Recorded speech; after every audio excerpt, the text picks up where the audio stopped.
right here in this house, we have Frederica Sewa Doku. She is registered dietitian, CEO, Hale and Hearty Nutrition. And this morning, we are looking at benefits of breastfeeding for baby and mommy. The call for mothers to breastfeed up to a certain point is still very much on. And are we being able to do that? And really, why do we even have to do this? I'm sure that our nutritionist will be telling us the health benefits for both baby and mommy.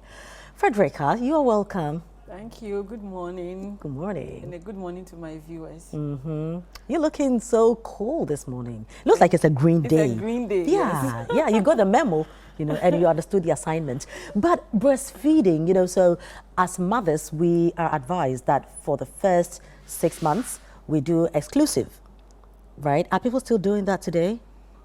I would say yes, because I am doing. Oh, well done. Currently, this morning I have to put things in place before getting my baby is out there. Okay. Reception, yes. Oh, wow. So, this year's theme is making breastfeeding and work. Work. Yeah. So, a lot of moms are working now. Women are working. We have ambitions and all that.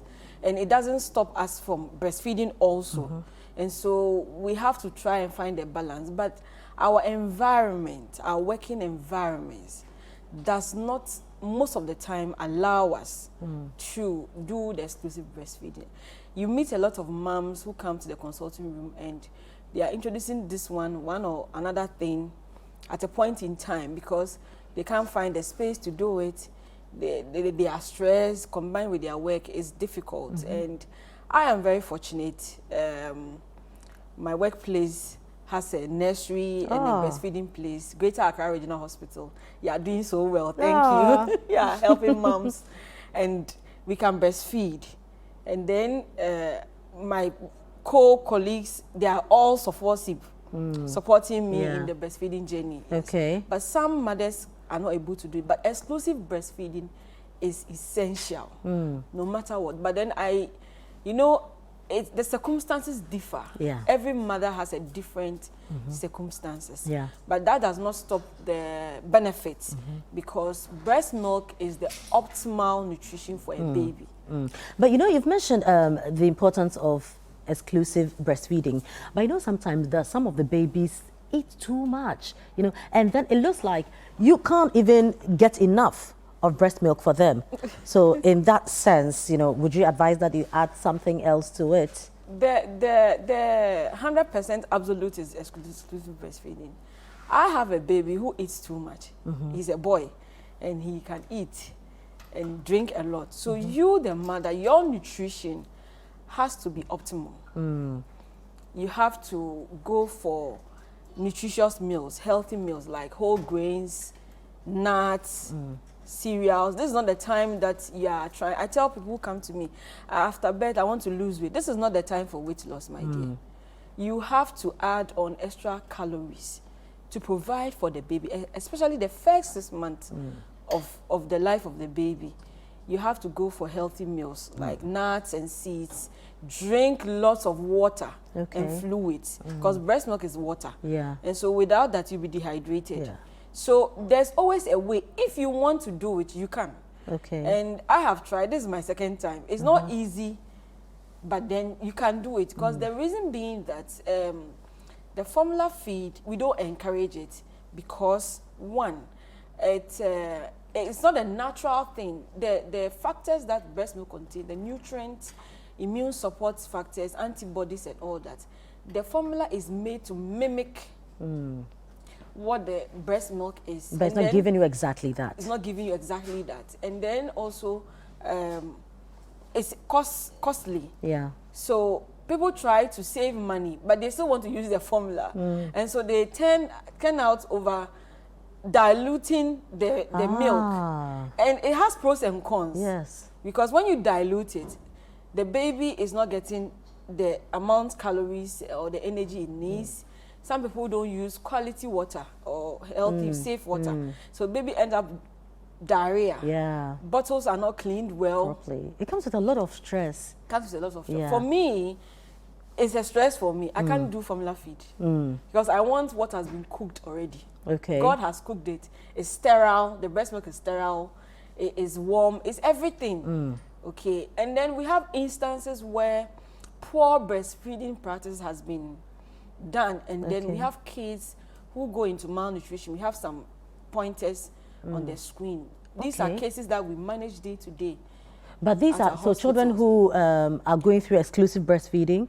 No, or these are people. Done. Okay, yes. okay. So feeds are mixed. So some people are still doing the breastfeeding, but then they give other foods, local foods and porridges and all that, and it doesn't go well because see the digestive system of the baby is not fully developed. Yeah. And so in breaking down the nutrients, it's going hard on the GIT. Babies end up having constipation. Some end up having diarrhea because of the nutrients are not really absorbed, and that is where the malnutrition come in. And then the hygienic practices and all that. So we encourage mothers in as much as possible. It is stressful. Yeah. The truth of it is stressful. It's not easy. But then you are amazing, your body is amazing, and you can't do it. So at what point can you say the baby doesn't need breast milk anymore? 18 months to 24 months. 2 years? 2 years, yes. Hey, 2 years that the baby is standing there, and the baby can even walk and come and take the breast himself and drink. No, still we are breastfeeding. After 6 months, we introduce solid foods, and there's a way to do that. And so you have to see a professional, a nutritionist, to help you do that. How to introduce the foods, because if you don't introduce it well, then the baby will stop eating the foods and still turn to the breast milk. So after 6 months, the nutrients in the breast start going down. So they're not going to meet the requirements of the baby. So why can't we stop after 6 months? You cannot stop also because it has bonding benefits. It has brain connection, cognitive development. We still need the baby's brains to develop. So you cannot stop. And I said that GIT is now developing. So not all the foods can be broken down and then gotten the nutrient out of it. So it's important. Some of the foods are hydrolyzed or partially hydrolyzed so that it can go easy on the baby. Some of the foods, protein foods, has to be hydrolyzed so that it go easy on what does that mean? Meaning making it easily digestible. Okay. So when you take some baby cereals on the market, they've written hydrolyzed cereal so that the kidneys of the babies are not fully developed. If the proteins are overloaded, it's going to affect the baby. So there's a lot of things that go inside. And women, after postpartum, they don't come to the hospital again. Some people don't even bring baby for weighing and those things. They don't get time to take their babies. And this is when we teach the mothers how to breastfeed properly, proper attachment and all that. And even as a working mother, how to combine your schedule with breastfeeding, how to express, how to do milk banking. We call it liquid gold. And so you have to bank it, just as you have your money at the bank. When you are home, and then the maternity leave, I must say, is too small. Hey, but we can't give you the 2 years. So. No, it's at least 6 months will help us. Why? Because you see, it involves a lot. You have to wake up and do night breastfeeding. Yeah. So in the morning, as I'm sitting here, I haven't really slept. In the morning, you have to go to work. But for the 6 months, I think it's also a bit too much for employers. Exactly, because if you have to take 6 months to go and take care, give birth and then come back, and the following year you want to have another child, it means that we are going another 6 months. There should be policies when it comes to this. You can't be doing that every year because then work suffers. Yeah. But then there should be a way, because it's not easy. And then if you are pumping, because as a working mom you have to express. As I'm sitting here, I have to express for my nanny to take care of the baby. Yeah. Now, every 2 to 3 hours you have to express. If you have long hours at work, then you'll be engorged. It's painful. Baby is crying at you, because once baby start crying, your breast starts tingling. And so really, there's that connection? Yes, there is. Okay. There is. So every 2 to 3 hours, you have to pump. Yeah. And if your office doesn't have, or your organization doesn't have a room for breastfeeding and pumping, it's going to be difficult, because then you don't know where to find, whether you should go to the washroom or you should pass here, then you are frustrated. Yeah. But now we tend to take our children, our babies to school at very young ages. How do we manage breastfeeding, you know? And now after 3 months, you have to come back to the office and then probably take your child to a crèche or something. How do we combine all these and how do we ensure that the babies are safe? So with that, you have to have a directive. Look at the school. You give them directive on what they should do for your baby.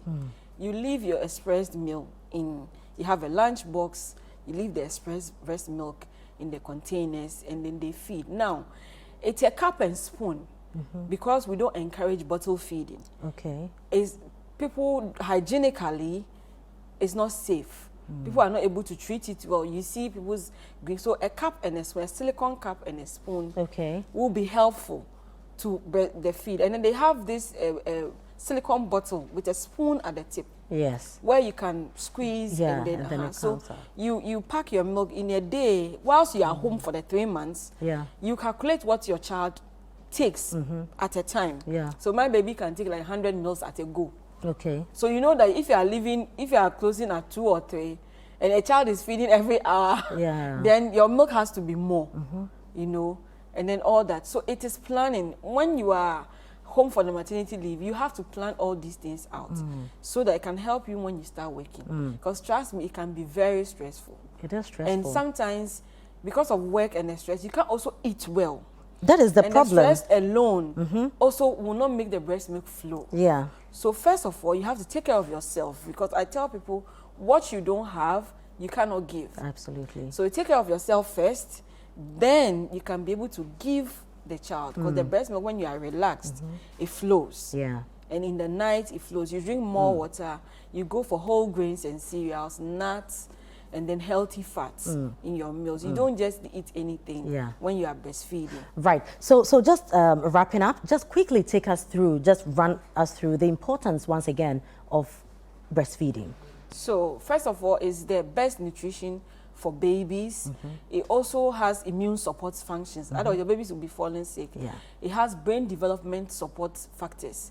And for the mother, it serves as a postpartum recovery, because then your uterus are going to go back. And then also weight loss. People who gain weight during pregnancy, it helps you to lose it and fit your dresses faster. It also prevents the mother from certain cancers later in life, like breast cancer and ovarian cancer, where studies have shown that that's what it does. Also, studies have proven that there is lactational amenorrhea, birth control, natural birth control. If you do it and you do it well, bodies varies, but then the optimum is if you do it and you do it well, is going to control your birth for you for the first 6 months. Okay. Yes. Wow, great. So at least now we know that breastfeeding, you know, is not just because you just want to feed the baby, but it comes with some health benefits as well, and especially the bonding aspect of it. Thank you very much, Frederica. How do we find you? You can find me at Greater Accra Regional Hospital. Also, I'm on Facebook, Instagram, and then on Thursdays, I'm at Medigrace Medical Center. Okay.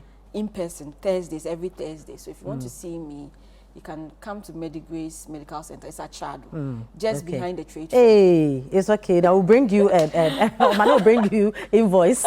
Okay. All right. So at least we know how to find you on social media as well. Thank you very much, Frederica. Right, so this is Breakfast Daily. So now we know, nutrition-wise, what breastfeeding does for the mother and for the baby as well. This is Breakfast Daily. Up next is Entertainment Highlights.